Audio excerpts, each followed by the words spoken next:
Hello, this is Erin from Morehouse Farm with today's knitting tip, which is how to bind off.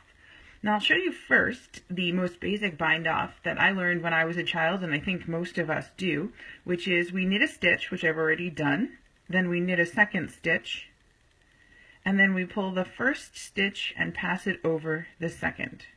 All right, so you're just dropping off one stitch at a time, really knitting it off by knitting a second stitch, passing the first one over. And that creates a nice even edge, but it's not particularly elastic. There are many variations of elastic bind-offs, so I'll show you one quick one here today, and I'd love to hear what you're experimenting with as you work through the rest of your melody shawl. So one other one I found that I like is knit those stitch just like you normally would, but instead of passing the first stitch over the second, insert your left needle into both and knit them again.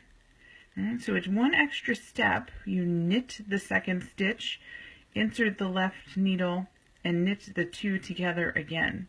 Now, just like with any bind off, the tension is going to be important here. Not loose enough, and of course it becomes a very tight edge. Too loose, and of course it becomes a little bit sloppy. But remember, for a lace shawl like the Melody, we're going to be blocking it, so we do want quite a bit of stretch.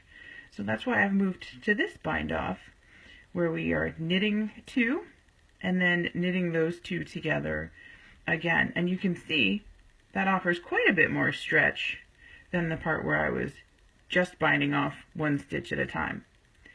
Let me know what you're experimenting with and how it works. Happy knitting from Morehouse Farm.